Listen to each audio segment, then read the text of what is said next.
সেনাবাহিনীতে যুক্ত হলো সাড়া জাগানো তুর্কি ড্রোন বায়রাক্তার TB2। বাংলাদেশ সেনাবাহিনীতে প্রথমবারের মতো যুক্ত হয়েছে সাড়া জাগানো তুর্কি আনম্যান্ড ভেহিকেল বায়রাক্তার TB2। এই ড্রোনে লাগানো আছে উন্নত প্রযুক্তির ইলেকট্রনিক অপটিক্যাল ক্যামেরা এবং বহন করা যাবে লেজার নিয়ন্ত্রিত বোমাও। উড়ে গিয়ে নির্ভুল নিশানায় লক্ষ্যে আঘাত হানতে পারে এই ড্রোন। বিশ্বব্যাপী সাড়া জাগানো তুর্কি এই সামরিক যান সম্প্রতি আজারবাইজান ও আর্মেনিয়া যুদ্ধে ব্যাপক আলোচনার জন্ম দেয়। যুদ্ধে এই ড্রোন ব্যবহারে আজারবাইজান বিশেষ সফলতা পায়। গত 5 ডিসেম্বর চট্টগ্রামের পতেঙ্গায় বাংলাদেশ মিলিটারি একাডেমিতে আয়োজিত এক অনুষ্ঠানে উন্নত প্রযুক্তির এই ড্রোন সেনাবহরে যুক্ত হয়। এই সময় সেনাপ্রধান MS শফিউদ্দিন আহমেদ বলেন, কারো সঙ্গে যুদ্ধ বা বৈরিতা নয়, সকলের সঙ্গে বন্ধুত্ব। এই পররাষ্ট্রনীতিতে চলা বাংলাদেশ বহিঃশত্রুর আক্রমণ এলে যাতে পিছিয়ে না থাকে সেই প্রস্তুতি হিসাবে এই ধরনের প্রযুক্তি সেনাবাহিনীতে অন্তর্ভুক্ত করার কথা বলেছে সংশ্লিষ্টরা। এর বাইরে দেশের ভেতরে যে কোনো ধরনের সার্ভিলেন্স কার্যক্রমেও ব্যবহার করা যাবে এই ড্রোন। এই ধরনের সামরিক যান অন্তর্ভুক্তিকরণ বাংলাদেশ সেনাবাহিনীর অপারেশনের পরিধি বৃদ্ধির পাশাপাশি দেশের সার্বভৌমত্ব রক্ষায় বিশেষ অবদান রাখবে বলেও তিনি উল্লেখ করেন। জানা যায়, ফোর্সেস গোল 2030-এর আওতায় সশস্ত্র বাহিনীকে আধুনিকায়নের অংশ হিসাবে তুরস্ক থেকে এই যুদ্ধাস্ত্র ক্রয় করা হয়েছে। যে কোনো পরিস্থিতিতে দেশের প্রতিরক্ষা নিশ্চিতে এই প্রযুক্তি ভূমিকা রাখবে বলে জানিয়েছে সংশ্লিষ্টরা। আকাশে উঠতে থাকা বায়রাক্তার TB2 ড্রোনটি আকারে ছোট একটি উড়োজাহাজের সমান। 4টি লেজার গাইডেড স্মার্ট রকেট সংযুক্ত করে লক্ষ্যবস্তুতে অনায়াসে আঘাত করতে পারে এই বিশেষ ড্রোন। পাশাপাশি ড্রোনটি সর্বোচ্চ 7 কেজি ওজন নিয়ে ঘন্টায় 129 কিলোমিটার থেকে শুরু করে 222 কিলোমিটার গতিতে উঠতে সক্ষম। এতে জ্বালানির ধারণ ক্ষমতা 300 লিটার। এই ড্রোন 18,000 উচ্চতা থেকে কার্যক্রম চালাতে পারে।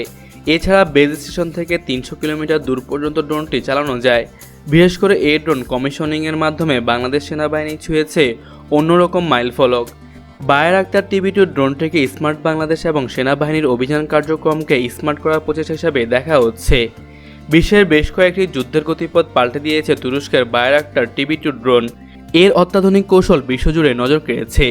ড্রোন শিল্পে নিজেদের অনন্য উচ্চতায় নিয়ে গেছে রিসেপ তাইয়েপ এরদোয়ানের তুরস্ক। তুরস্কের বাইকার টেকনোলজি কোম্পানি 2014 সাল থেকে বাণিজ্যিকভাবে বায়রাক্তার TB2 ড্রোন উৎপাদন ও বিক্রয় করতে শুরু করলেও রাশিয়া ও ইউক্রেন যুদ্ধে এই ড্রোন বিশেষ করে নজর কেড়েছে। এই ড্রোন ব্যবহার করে রাশিয়ার মাস্কোভা যুদ্ধজাহাজ, অস্ত্রের গুদাম, কয়েকটি কমান্ডো সেন্টার ও রাশিয়ান লক্ষ্যবস্তুতে সফলভাবে হামলা করে ইউক্রেন, যাতে রাশিয়ার ব্যাপক ক্ষয়ক্ষতি হয়েছে। নিকট অতীতে সিরিয়া ও লিবিয়ার সংঘাত এবং অতি সম্প্রতি নাগনো কারাবাখে যুদ্ধের এই ড্রোনের কার্যক্রম প্রয়োগ দেখা গেছে। এরপরে এই ড্রোনের চাহিদা বেড়ে গেছে। বিশ্বের 14টিরও বেশি দেশ তুরস্ক থেকে এই ড্রোন কিনেছে। এদের মধ্যে ইউক্রেন ছাড়াও আছে Azerbaijan, Ethiopia, Libya, Morocco, Poland, Qatar, Turkmenistan. Bayraktar TB2 নির্মাতা প্রতিষ্ঠান Bayraktar.com ওয়েবসাইটে বলা হয়েছে, এটি হচ্ছে এমন এক ধরনের যুদ্ধাস্ত্র যা গোয়েন্দা তথ্য সংগ্রহ, নজরদারি এবং হামলায় অংশ নিতে পারে। এই ড্রোনে একটি অত্যন্ত উন্নত প্রযুক্তির ইলেকট্রো অপটিক্যাল ক্যামেরা আছে। তার সাথে আছে ডাটা লিঙ্ক সিস্টেম এবং 2 থেকে 4টি পর্যন্ত বিস্ফোরক যা প্রিসিশন গাইডেড, অর্থাৎ উড়ে গিয়ে নির্ভুল নিশানার লক্ষ্যে আঘাত হানতে পারে। এর ফলে এটা দিয়ে আগে থেকে লক্ষ্যবস্তু নির্ধারণ করা যায় এবং তারপর দিক নির্ণয় করে চলতে সক্ষম বোমা দিয়ে তাদের উপর আঘাত হানা যায়। এটি জনপ্রিয় হওয়ার আরেকটি কারণ হলো মূলত কমান্ডো সেন্টার থেকে দূরে কোথাও একটি কন্টেনার বা ট্রাকে মোবাইল বেস স্থাপন করে সহজেই ড্রোন পরিচালনা করা যায়। ফলে মিশনের প্রয়োজনে যে কোনো স্থানে গিয়ে ড্রোন উড্ডয়ন বা হামলা চালানো যায়। 2014 সাল থেকে তুরস্কের সেনাবাহিনী ও ন্যাশনাল পুলিশ এই ড্রোন ব্যবহার করছে। বায়রাক্তার TB2 ড্রোনের 4টি লেজার গাইডেড স্মার্ট রকেট সংযুক্ত করা আছে, যা লক্ষ্যবস্তুতে নির্ভুলভাবে আঘাত হানতে পারে।